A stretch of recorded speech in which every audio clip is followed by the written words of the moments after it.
जब द्रोणाचार्य जी ने देखा कि ये राजकुमार अस्त्र विद्या में प्रवीण हो चुके हैं, तब कृपाचार्य सोमदत्त, वाल्मीकि, गंगानंदन, भीष्म, भगवान व्यासदेव जी, विदुर जी, धृतराष्ट्र जी, इन सबको बुलाया और कहा ये राजकुमार संपूर्ण अस्त्र शस्त्र विद्या से प्रवीण हो चुके हैं। हम सब राजकुमारों का योग्य जो शास्त्र विद्या में, शस्त्र विद्या में, राजनीति में प्रवीण हुए, एक रंगमंच बनाया जाए और इनका युद्ध कौशल दिखाना चाहिए। धृतराष्ट्र उस समय राजगद्दी पर विराजमान थे, क्योंकि पांडु महाराज पधार गए थे तो यही राजा के पद में थे। आदेश हुआ, वहां की बहुत ही समतल भूमि का पूजन करके वहां आसन बनाए गए सम्राट के लिए, उनके मंत्रियों के लिए, हस्तिनापुर के पूज्य जनों के लिए, नर नारियों के लिए बहुत बड़ा रंगमंच, और सुंदर सुंदर पालकियों में राजरानियां वहां पधारी, पूरे नगर के लोग पधारे, जन समुदाय एकत्र हो गया, विविध प्रकार के बाजे बजाए गए। उस समय श्वेत वस्त्र, श्वेत यज्ञोपवीत धारण किए हुए आचार्य द्रोण अपने पुत्र अश्वत्थामा के साथ रंगभूमि पर पधारे। बलवानों में श्रेष्ठ द्रोणाचार्य जी की सबने पूजा की। उच्च स्थान पर आचार्य बैठे, समीप में कृपाचार्य बैठे, फिर गंगानंदन भीष्म जी, फिर विदुर जी, धृतराष्ट्र जी, ऐसे बड़े बड़े सब महापुरुष बैठे। जितने भी राजकुमार हैं सब अपने अपने दस्ताने पहनकर कमर कस के युद्ध कौशल दिखाने के लिए आए। राजकुमारों में श्रेष्ठ महाराज युधिष्ठिर सबसे पहले आकर अपने आचार्य को और फिर पूज्य जनों को प्रणाम किया। यदि सभा में गुरुदेव विराजमान हो और गुरु के गुरु, गुरु के गुरु ऐसे पूज्य जन विराजमान हो, तो शिष्य का पहला कर्तव्य है कि अपने गुरुदेव को साष्टांग प्रणाम करने के बाद ही किसी को प्रणाम करें। गुरु से बढ़कर उसकी दृष्टि में कोई महिमा नहीं होनी चाहिए। सबसे पहले अपने गुरुदेव को वो खुद आदेश करेंगे, अरे नहीं ऐसा नहीं, उनको प्रणाम करो। पर शिष्य का पहला प्रणाम अपने गुरुदेव के लिए। तो सबसे पहले धर्मराज युधिष्ठिर जी ने द्रोणाचार्य को प्रणाम किया, फिर गुरुजनों को। राजकुमार जो दुर्योधन आदि हैं, ये सब अपने अपने अस्त्र शस्त्र लेकर रंगमंच पर आए। सबने धनुष झुका करके आचार्य चरणों में प्रणाम किया। एक एक करके अपनी धनुर्विद्या, गदा विद्या, तलवार, अश्व पर चढ़ना, हाथी पर चढ़ना, भूमि पर पैतरे बदलते हुए युद्ध करना और मल्ल युद्ध करना, कुश्ती आदि, ये सब दिखा रहे थे। दुर्योधन और भीमसेन हाथ में गदा लेकर के रंगभूमि पर जब उतरे तो ऐसा लग रहा था दो पहाड़। 10,000 हाथियों का बल दुर्योधन के अंदर और जन्मते ही 10,000 हाथियों का बल भीम के अंदर। पर जब इनको विष पवाया गया था तो 10,000 हाथियों का बल नागलोक, तो ये बहुत बल में बढ़े चढ़े थे भीम। दोनों महाबली योद्धा मंडलाकार होकर गदा युद्ध कर रहे हैं। कुंती जी और गांधारी जी धृतराष्ट्र को बताती जा रही, दुर्योधन ने ऐसा, भीम ने ऐसा। बहुत बुद्धिमान धृतराष्ट्र जी विचार कर रहे हैं कि जैसे पैतरे भीम बदलता है, देख तो पा नहीं रहे, सुन के दुर्योधन कभी इनसे जीत नहीं सकता। वहीं हृदय में आग पैदा हो गई कि मेरे प्रिय पुत्र का विनाश करने में समर्थ होगा ये भीम। बहुत बुद्धिमान था। इन दोनों में ऐसा जोश आया कि युद्ध रूप प्रारंभ हो गया। फिर तो सारी रंगभूमि में हाहाकार मच गया। तत्काल द्रोणाचार्य जी ने अश्वत्थामा से कहा, बीच में जाओ, इनको रोक दो, ये रंग कौशल दिखाना है या युद्ध करना है। अश्वत्थामा ने कहा, गुरुदेव का आदेश है, रुक जाइए। तो जहां जिसकी गदा वहीं रुक गई। आदेश में एक भी हरकत उसके आगे नहीं। आदेश तो जहां जैसे। जो मुझे पुत्र से भी अधिक प्रिय है, हे दर्शक गणों, अब आप उसकी शस्त्रों में कितनी निपुणता की स्थिति आई है आप देख लीजिए। स्वयं द्रोणाचार्य जी ने अर्जुन को ऐसा संबोधन करके मंच पे उतारा। आचार्य स्वस्थ वाचन करके जे ही अर्जुन को उतारा, अर्जुन ने तो जैसे कोई बिजली चमके ऐसे अपने धनुष पर प्रत्यंचा चढ़ाई और ऐसा हर्षोल्लास के साथ विद्याओं का प्रदर्शन शुरू किया जो अभी तक किसी ने नहीं किया था। विदुर जी, शांतनंदन, भीष्म जी, ये सब बड़े बड़े महापुरुष देख रहे हैं। पांडुनंदन अर्जुन जैसे अरण्य मंथन से अग्नि प्रकट होती है, ऐसे तेजस्वी महापुरुष पहले आचार्य के चरणों में बाण संचालन करके प्रणाम किया। ये वीर का प्रणाम होता है, गुरु के चरणों के समीप बाण जाकर के तत्काल आग्नेय अस्त्र से रंगमंच पर आग पैदा कर दी, तत्काल वरुणास्त्र से जल बरसा करके उसको शांत कर दी, वायुवास्त्र से चोर भरी आंधी चला दी और पर्जन्यास्त्र से बादल पैदा करके वर्षा शुरू कर दी। क्षण भर में अर्जुन आकाश में दिखाई देते, क्षण भर में बहुत छोटे दिखाई देते। एक क्षण में रथ में खड़े हैं तो दूसरे क्षण में रथ के नीचे खड़े हैं और अस्त्र कौशल बाणों की वर्षा शुरू कर दी, जैसे बाण पानी की बूंदें ऐसे बरस रहे हैं। बड़ी फुर्ती से बड़े सूक्ष्म लक्ष्य को बड़े शीघ्र बिना हिले डुले भेद देना। रंगभूमि में एक लोहे का बना हुआ स्वर्ण रखा गया जो बहुत तीव्रता से घूम रहा था यंत्र पर। अर्जुन ने एक साथ 5 बाण उसके मुख में भर दिए और वो ऐसे घूम रहा है, 5 बाण अलग अलग, कितनी सेकंड में सामने आया, 5 बाण से भर दिया। सब ने आश्चर्यचकित होकर के वाह वाह की। एक गाय का सींग ऐसे लटकाया गया था जो ऐसे बराबर हिल रहा था। अर्जुन उसके छेद में 21 बाण एक ही हिलने पर ऐसे 21 बाण से भेद दिया। बहुत सा अस्त्र कौशल अर्जुन ने दिखलाया। आश्चर्य की बात है, जब अर्जुन ये दिखा ही रहे थे और सब वाह वाही कर रहे थे तो दरवाजे पर आवाज आई ताल ठोकने की, भुजाओं की। वो ऐसा लग रहा था जैसे कोई पहाड़ टूट गया हो। सबके दृष्टि अर्जुन से हटकर दरवाजे की तरफ गई तो देखा दिव्य कवच धारण की हुई, कुंडल धारण की हुई कर्ण प्रवेश कर रहा है। ये जो पीछे कवच कुंडल अपहरण की बात बताई थी कि सूर्य भगवान ने स्वप्न में कहा, वो युद्ध क्षेत्र की थी। वहां उनकी प्रशंसा के लिए कहा था कि स्वयं सूर्य भगवान ने आदेश किया था, पर उन्होंने चीज की। ये युद्ध क्षेत्र में जब महाभारत युद्ध उस समय की बात, दिव्य कवच जो शरीर के साथ उत्पन्न हुआ था, जे ही कुंती जी ने देखा तो ये तो मेरा पुत्र है, इसी को तो गंगा में प्रवाहित किया था, वैसे अतिरथ ने पाला है, अधिरथ ने। बड़ा आनंद हुआ पर क्षोभ भी हुआ कि ऐसे वीर पुत्र को मैं घोषणा नहीं कर सकती कि मेरा पुत्र है। कुंती ने अश्रुओं से अपने कपोलों को भी होते चुपचाप कि कोई देख ना पावे। बड़ा आनंद हुआ, सबसे पहला पुत्र सूर्य भगवान के द्वारा प्रचंड किरण जैसे भगवान सूर्य पधारते ऐसा तेजस्वी कर्ण आया और द्रोणाचार्य कृपाचार्य जी को ऐसे प्रणाम किया मानो उपहास कर रहा हो। थोड़ा अभिमान भी था, गुरुजनों से ऐसा नहीं करना, ऐसे गुरुजनों को एक हाथ से प्रणाम नहीं किया जाता वैसे। और द्रोणाचार्य जी से कहा, बड़ा यश गा रहे हो अपने शिष्य अर्जुन का, इसने जितनी कलाएं दिखाई इससे बढ़कर कम समय में मैं कलाएं दिखाता हूं। सब सभा सन्न रह गई।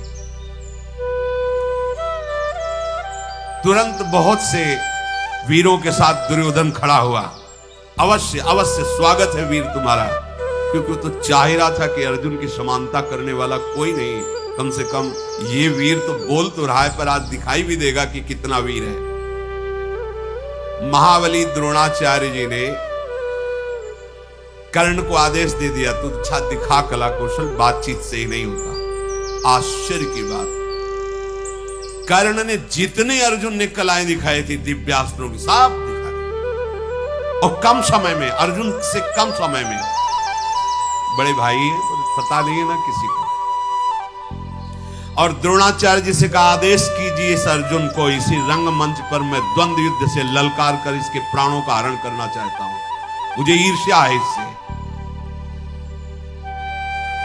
खड़ा हो गया दुर्योधन, छाती से लगाया कर्ण को और कहा, प्रिय मित्र, हस्तिनापुर का राज्य तुम्हारा, जैसे चाहो वैसे भोगो, तुम्हें मैं मित्र स्वीकार करता हूं, और इन शत्रुओं के मस्तक पर पैर रख दो, यही हमारी इच्छा। उसकी तो छाती भूल गए।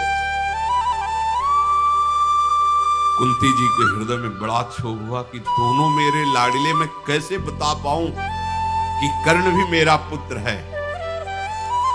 कर्ण ने कहा, आचार्य चरण, यदि अर्जुन खड़ा रहा तो जीवित नहीं रह सकता, मैं तुमको वचन देता हूं। यहां बड़ा आक्षेप। अर्जुन ने आचार्य चरण से कहा कि आप जानते हो कि आपका शिष्य निर्बल नहीं है, आप आदेश कर दो, इस वीर को मैं अभी धूल चटा देता हूं। कर्ण की ओर बढ़े द्रोणाचार्य, कृपाचार्य, भीष्म जी सब आश्चर्यचकित हो रहे कि रंगमंच पर कहीं युद्ध न प्रारंभ हो जाए। कुंती देवी को तो मूर्छा आ गई, जब दोनों युद्ध के लिए चले मूर्छा आ गई।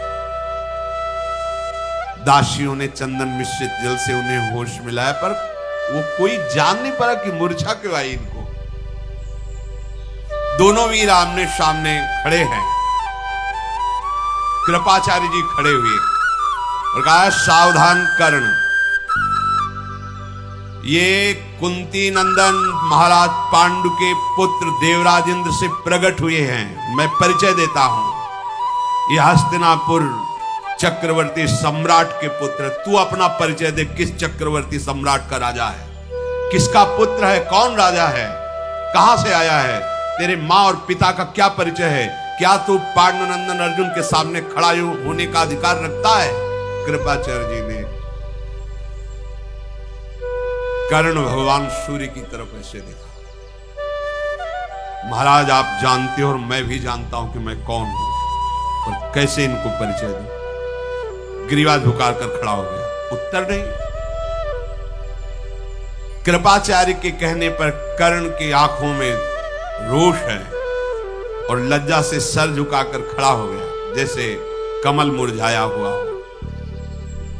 दुर्योधन ने कहा, आचार्य चरण, कृपाचार्य से, तुम्हें पता है 3 प्रकार के राजा होते हैं। एक होता है राजकुल में पैदा हुआ उत्तम, दूसरा होता है सेनापति, अपने बल विक्रम से राजा को परास्त करके राज्य पद पर बैठ जाना, और तीसरा होता है एक राजा मित्र अपने दूसरे मित्र को राजा बना सकता है।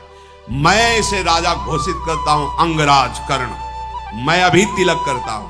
अगर आप कहते हो कि किस राज, तो मैं इसे राजपद पे देता हूं, और चक्रवर्ती सम्राट पद पर धृतराष्ट्र है, तो अधिकार है दुर्योधन का। तत्काल ब्राह्मणों को बुलाया, स्वस्ति वाचन हुआ, स्वर्ण का सिंहासन रखवाया, मुकुट रखकर अंगराज के पद पर कर्ण का अभिषेक कर दिया। राजा कर्ण ने कहा, दुर्योधन बिक गया मैं, अब कर्ण का जीवन तुम्हारे हाथ में है। अब मैं कभी विचार नहीं करूंगा कि तुम्हारा आदेश धर्मयुक्त है या अधर्मयुक्त। आज से बिक गया। तुमने हमारी ग्रीवा जो झुक रही थी उसे उठा दिया, अब जो आदेश करोगे कर्ण तुम्हारे लिए प्राण न्यौछावर करने के लिए तैयार हो जाएगा। तदनंतर ये वार्ता हो ही रही थी कि अधिरथ जो बूढ़ा हो चुका था, लाठी का सहारा लेकर रंगमंच पर आया। कर्ण ने जो ही देखा कि पिता है, क्योंकि उसी ने पालन किया था, उतरे और जाकर चरणों में मस्तक रखा। उसने कहा, बेटा, इन राजकुमारों की सेवा करना पूरा जीवन मेरा धर्म रहा है, और तुम इन्हीं की समानता करना चाहते हो। नहीं नहीं, ऐसा तुम नहीं कर सकते, तुम मेरे बेटे हो। भीम ने कहा, समझे कर्ण, ये हमारे दुर्योधन, हमारा ही राज्य है ये, उनके मुकुट धरने पर तू राजा नहीं हो जाएगा। सुना अपने बाप की बात, जीवन भर ये सेवकाई करके जूठन खाता रहा है, उसी का तू पुत्र है, वैसे ही रहना सीख, डींग हाँकना बंद कर। ओ सूत पुत्र, तेरे हाथ में गदा अस्त्र नहीं शोभित होने चाहिए, घोड़ों की चाबुक होनी चाहिए। शांत होकर के कर्ण चुपचाप सुनते हैं। कुंती को बहुत अंदर से कि मैं बता दूं, ऐसा आक्षेप मत करो, ये तुम्हारा बड़ा भाई, पर कैसे बोले। भगवान का ऐसा विचित्र विधान होता है कि सत्य को जानते हुए भी नहीं बोल पा रही थी। भीमसेन के कहने पर बहुत हृदय में क्षुब्ध हुआ, हाथ पकड़ा अधिरथ ने, चल इस रंगमंच से। कर्ण को रंगमंच से बाहर ले गए। भगवान सूर्यास्ताचल को जा रहे थे, इसलिए रंगमंच विश्राम किया गया। कर्ण को अपने महल में ले जा करके दुर्योधन ने कहा, आज से हस्तिनापुर में कहीं कोई रोक टोक नहीं, और अंग देश तुम्हारा, तुम उसके राजा हो। ये सब देखकर युधिष्ठिर ने निश्चय किया कि अगर कोई परास्त कर सकता है तो कर्ण परास्त कर सकता है पांडवों को, उसकी वीरता देखकर, क्योंकि ये युधिष्ठिर से भी बड़े हैं कर्ण। घबरा गए युधिष्ठिर, कर्ण के सामने हम पांचों पांडवों में किसी की सामर्थ्य नहीं कि विजय प्राप्त कर सके, ऐसा युधिष्ठिर जी के मन में निश्चय हुआ। द्रोणाचार्य जी ने सुबह हुई, सब शिष्यों को बुलाया, कहा देखो अब हमारी गुरुदक्षिणा लेने का फल है, समय है। पहले प्रथा थी, गुरु मंत्र लेने के बाद, गुरु आज्ञा पर चलने के बाद, जब गुरु आश्रम से वो गृहस्थाश्रम या संन्यासाश्रम, उस समय हाथ जोड़कर प्रार्थना की जाती थी, आपकी कोई भी आज्ञा हो जो हम पूर्ण कर सके, आप बोलिए। वो गुरुदक्षिणा के रूप में मानी जाती थी। सब राजकुमारों को बुलाया और कहा कि मेरी गुरुदक्षिणा है, पांचाल राज नरेश द्रुपद को बंदी बना के हमारे चरणों में डाल दो। द्रोणाचार्य जी ने ऐसा आदेश किया। 100 कौरव हैं, 5 पांडव हैं। दुर्योधन, कर्ण, दुशासन, युयुत्स, विकर्ण, जलसंध, ये जो 10-10 हजार हाथियों का बल रखने वाले पराक्रमी कौरव, मैं पहले युद्ध करूंगा, मैं पहले युद्ध करूंगा। राजधानी के निकट पहुंचकर द्रोणाचार्य जी रुके और कहा देखो, एक एक पक्ष जाएगा, पहले कौरव जाएंगे, गुरुदक्षिणा में द्रुपद को बंदी बना के हमारे चरणों में जाएंगे। यदि ऐसा ना हो सका तो फिर पांडव जाएंगे। रथों पर बैठकर, घोड़ों पर बैठ करके द्रुपद नगरी में प्रवेश करके विनाश करने लगे। महाराज द्रुपद को सूचना पहुंची कि कुरुवंशी राजकुमार आक्रमण कर दिए हैं। द्रुपद महावीर थे, तत्काल सैनिक और भाइयों के साथ वहां पधारे। अब ये राजकुमार कहां द्रुपद, भयानक बाणों की वर्षा की भय से भयभीत होकर भागने लगे। 100 कौरव घायल अवस्था में चीख पुकार करके वहां टिक ही नहीं पाए उनके सामने। अर्जुन ने कहा, ये जो आवाज सुनाई दे रही कौरवों की त्राहिमाम की आवाज है। गुरुदेव, वो भी आपके शिष्य हैं और हमारे भाई हैं, अगर आप विलंब करते हैं तो हो सकता है उनके प्राणों पर भी आ जाए। आप आदेश कीजिए, मैं अभी बंदी बना करके द्रुपद को आपके चरणों में डालता हूं। ऐसा ही हो, तथास्तु कहकर आदेश कर दिया। पांचाल द्रुपद बाणों से कर्ण को, दुशासन को, दुर्योधन को ऐसी मार लगाए, चीखते चिल्लाते हुए सब भाग पड़े, आर्तनाद करने लगे। शत्रुओं को सिंहनाद करते हुए अपने रथ से, घरघराट से भयभीत करते हुए अर्जुन चले और कहा, महाराज युधिष्ठिर, आप गुरु सेवा में रहिए। भीमसेन से कहा, आगे तुम गदा लेकर चलो। नकुल सहदेव से कहा, तुम हमारे दोनों रथ के पहियों के बराबर घोड़े से चलो।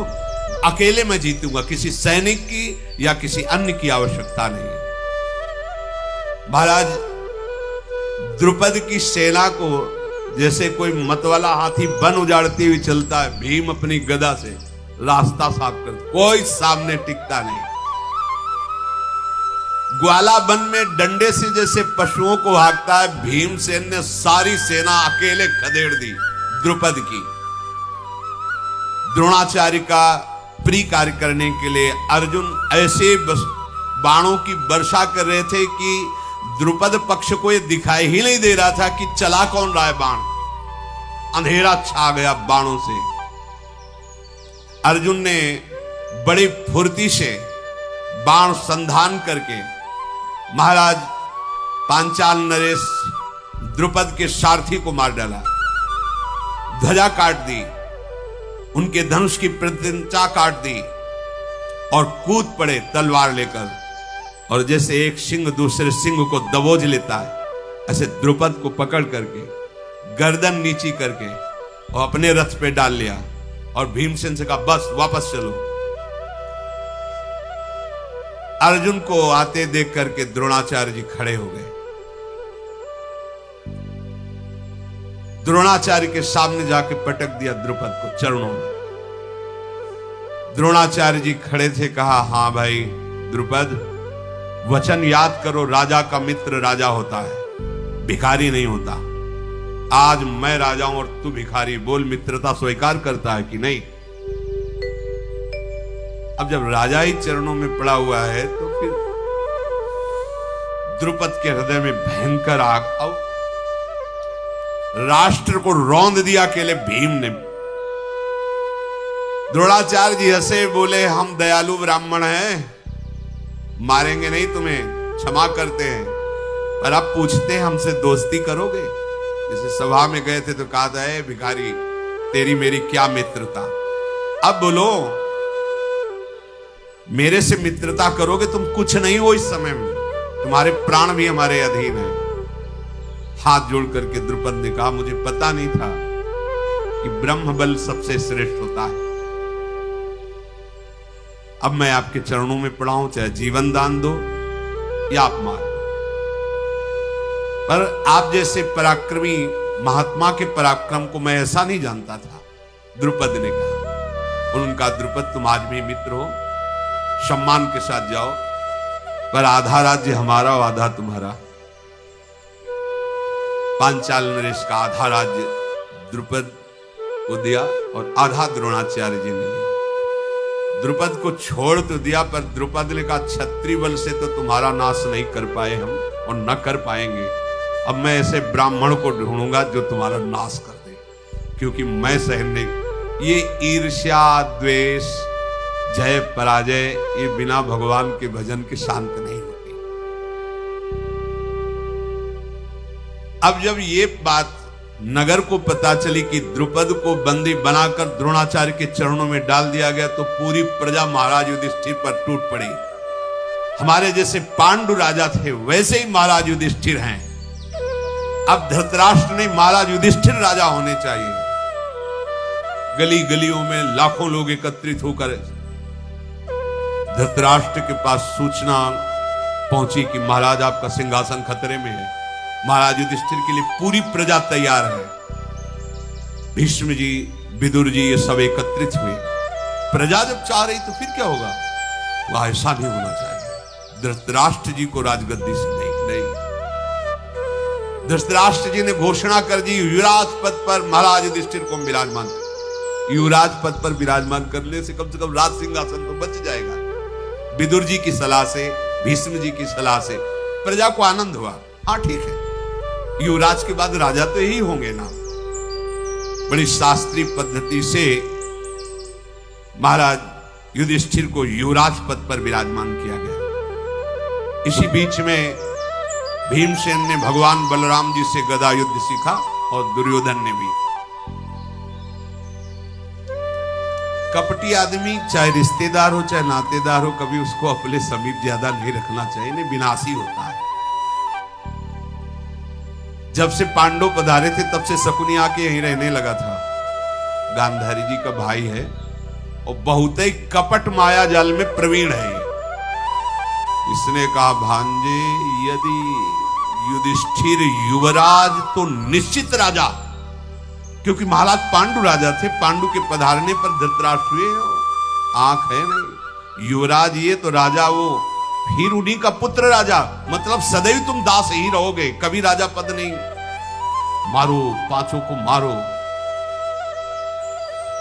अब उनके हृदय में बड़ी जलन हुई कि अब क्या करूं। समुद्र पर्यंत सारी पृथ्वी का राज्य महाराज युधिष्ठिर को मिलेगा, क्योंकि युवराज हो गए। अब क्या कर सकते हैं। इतने में जो भी राजा सर उठाता विरोध में, भीम और अर्जुन जाकर परास्त करके धनराशि धृतराष्ट्र के चरणों में समर्पित करते। ये सब सुनकर देखकर धृतराष्ट्र का हृदय जलने लगा। निश्चित मुझे भी सिंहासन से उतारा जाएगा और युधिष्ठिर ही चक्रवर्ती सम्राट बनेगा। एक कणिक नाम का बहुत ही कूटनीतिज्ञ सलाहकार था धृतराष्ट्र का। उन्होंने बुलाया एकांत में, कहा कुणिक, मैं विचार नहीं कर पा रहा हूं कि क्या करूं। परिस्थिति यह है कि मेरे भाई के ही पुत्र मेरे लिए कांटा बन रहे हैं। उसने कहा, महाराज, राजा आप हो, खजाना आपके हाथ में, मंत्री आपके हाथ में है। शत्रु कोई भी हो उसे मरवा डालना ही उचित होता है, ऐसी कूटनीति कहती है। तुम दंड देने में समर्थ हो, यदि दंड का आश्रय नहीं लोगे तो तुम्हारा राज्य छिन जाएगा। शत्रु कोई भी हो, रिश्तेदार, नातेदार, पुत्र या संबंधी कोई भी हो, अगर वो शत्रु है तो या तो उससे मुंह मांगी वस्तु दे करके अपने पक्ष में फंसा के मार डालना चाहिए, और या तो युद्ध में ललकार के मार डालना चाहिए। तो तुम पांडवों को युद्ध में ललकार नहीं सकते, क्योंकि तुम्हारे भतीजे, तो इनको प्रसन्न करके दांव में फंसा के मार दो। यही राजनीति कहती है। कुणिक का ये उपदेश सुन करके, यद्यपि नीति में निपुण धृतराष्ट्र पर बुद्धि काम नहीं कर रही, वो तो अपने स्थान को चला गया नीति बता करके। सुबल पुत्र शकुनी, दुर्योधन, दुशासन, कर्ण, ये सब धृतराष्ट्र के समीप गए और कहा, महाराज आप सुन रहे हैं, देख रहे हैं, आपके हम 100 पुत्रों का पूरा राज्य से निष्कासन ही कर देंगे पांडव। भीमसेन सबसे बलवान है, अर्जुन अस्त्र विद्या में प्रवीण है, और मैं सदैव जलता रहता हूं यह देख करके। वो आपने राज्याभिषेक भी राजपद पर युधिष्ठिर का कर दिया, तो अब आपको पता नहीं है कि यही राजा बनेगा। क्या ये उचित है? और उधर वो सलाह दे के गया ही था कि मरवा डालना चाहिए। जो कणिकमन, वो कूटनीति का विशेषज्ञ था। कर्ण और शकुनी, महाराज धृतराष्ट्र, अब आप कुछ विचार कीजिए। ये पांडव भारी संकट हैं, इनका विनाश होना ही चाहिए। ये भीष्म सत्य प्रतिज्ञ हैं, कभी पांडवों का पक्ष छोड़ेंगे नहीं। द्रोणाचार्य जी अर्जुन को बहुत प्यार करते हैं, सदैव उनके पक्ष में रहेंगे। युवराज पद दे ही दिया है, अब हमारे लिए क्या रह गया है? विचार कीजिए महाराज। अब ऐसी दशा में हम क्या करें? आप हमारे पिता हो और राजा भी हो, क्या हमको ऐसे ही दास बना के इनका रखोगे? पांडु महाराज इतने सद्गुण संपन्न हुए, इसलिए बड़े आप थे पर राजा आप नहीं बने, आंखों के कारण, आंखें अंधी थी। अब आप राजा बने, मेरा अवसर था तो युवराज बना दिया युधिष्ठिर को। महाराज आप कुछ तो कीजिए। अपने पुत्रों की बात सुनकर और उस कूटनीतिज्ञ की सलाह से बड़ा विचार किया कि क्या किया जा सकता है। आप लोग ही बताओ क्या कर सकते हैं।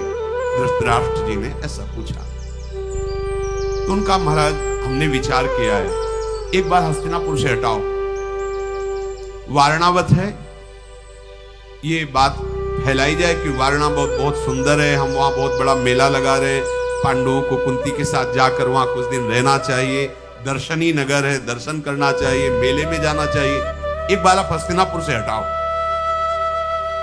ठीक है। दुर्योधन ने बहुत से राजमंत्रियों को पैसे देकर पूरे नगर में वारणावत बहुत अच्छा है, वहां ऐसा, वहां जाना चाहिए युधिष्ठिर को, जिसे प्रजा विरोध न करे।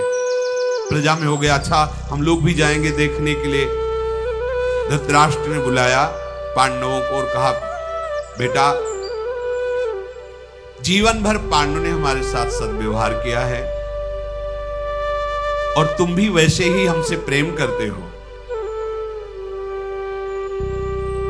मेरा हृदय कह रहा, मैंने सुना है वारणावत बहुत सुंदर है, क्या तुम देखना चाहोगे? अपनी मां के साथ वारणावत चले जाओ, कुछ दिन वहां देखो, ये तो राज्य आपका है ही है, फिर आ जाना। युधिष्ठिर जी को अच्छा नहीं लगा कि मतलब ये सम्राट पद पे बैठ के ऐसी क्या बात कर रहे हैं, अभी तो युवराज पद दिया है, ये बात क्या कर रहे हैं, मतलब ऐसा क्या, इतना प्रेम से मुझे क्यों भेजना चाहते हैं?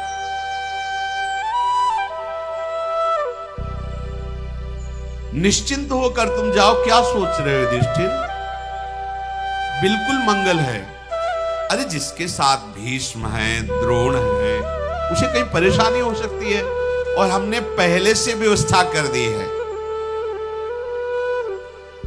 धृतराष्ट्र की बात को संशय पूर्ण लेते हुए युधिष्ठिर बहुत बुद्धिमान थे, धर्म का अवतार है, सोचा कि मैं असहाय हूं, इस समय मुझे वही करना है जैसा ये आदेश कर रहे हैं। उन्होंने कहा, पिताश्री आप जैसा आदेश करें। बड़े पिता और विदुर जी को छोटे पिता कहते हैं, पांडव के पुत्र थे।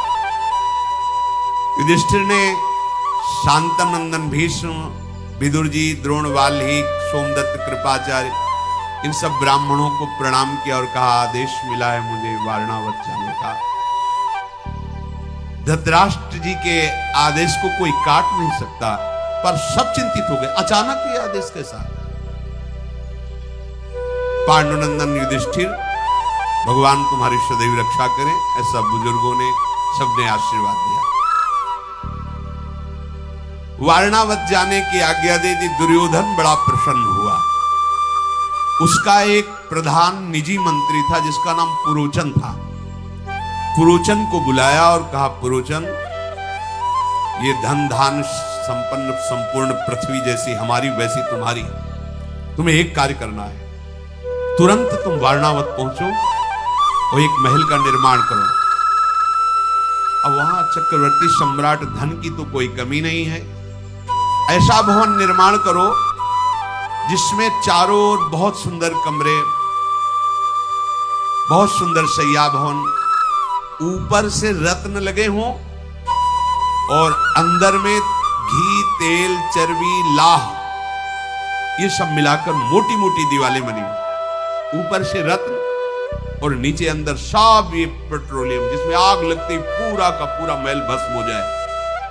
और ये लोग जब पहुंचे तो गांव के महल में रखना, जब तैयार हो जाए पूरा तब कहना कि आपके लिए एक निजी महल तैयार किया है, आप कुछ समय तक उसमें वास करें और अवसर मिलते ही आग लगाकर पांचों पांडव और कुंती को वहां भस्म कर दें।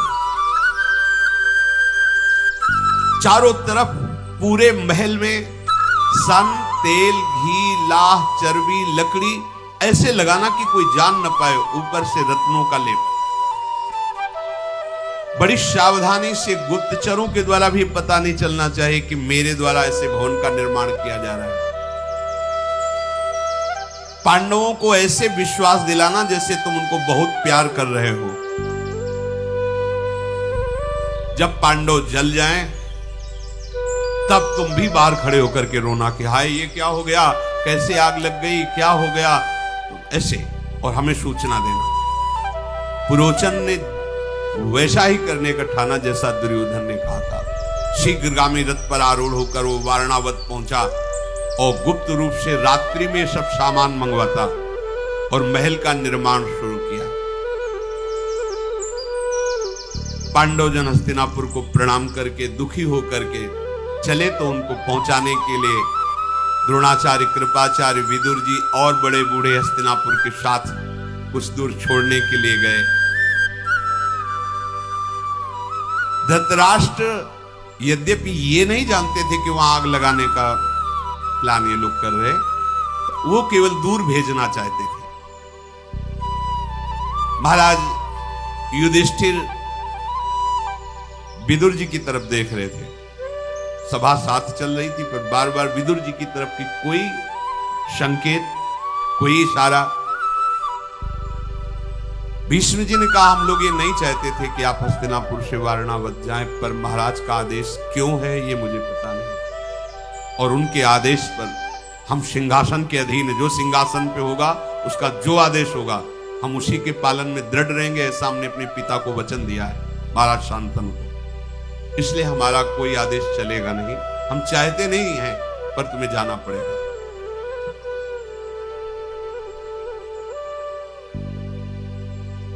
धृतराष्ट्र की इस आज्ञा पर कोई विरोध नहीं दे सका।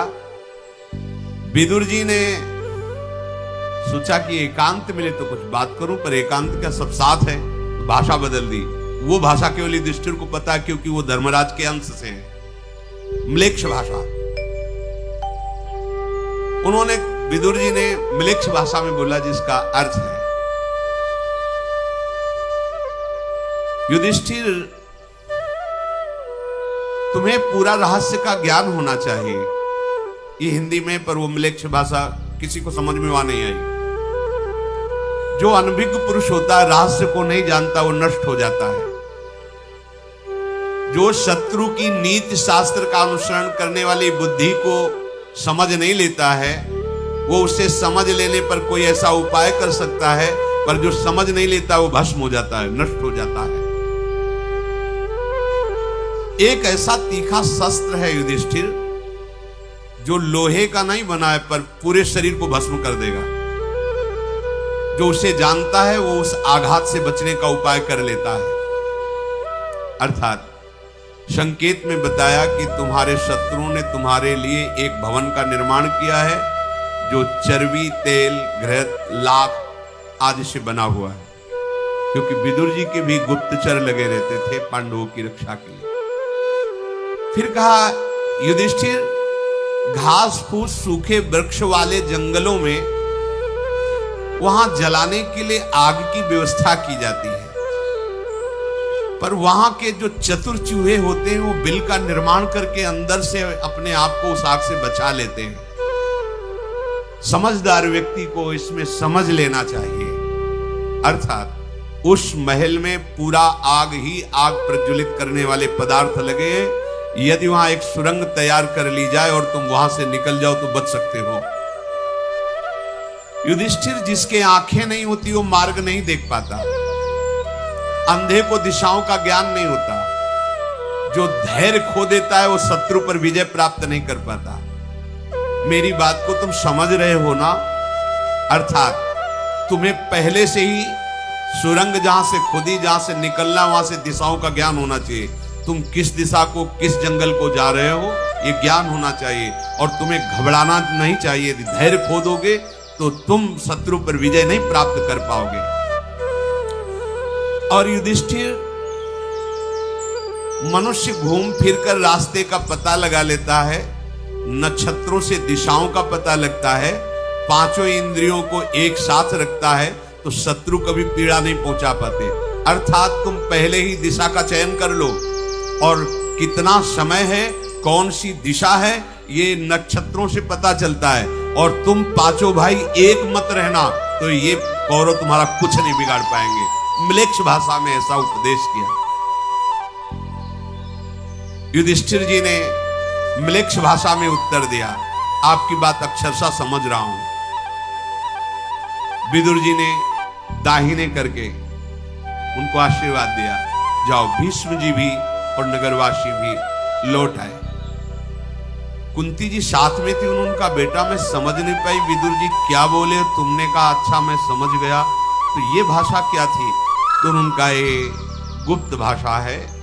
विदुर जी ने मुझे संकेत किया है कि तुम जिस महल में रखे जाओगे वो प्रज्वलित अग्नि को बढ़ाने वाले पदार्थों से बना, और तुम्हें मारने का प्लान है। यदि तुम पांचों भाई एक मत रहोगे और धैर्यवान रहोगे और सुरंग की व्यवस्था कर लोगे, तो तुम वहां से बच जाओगे।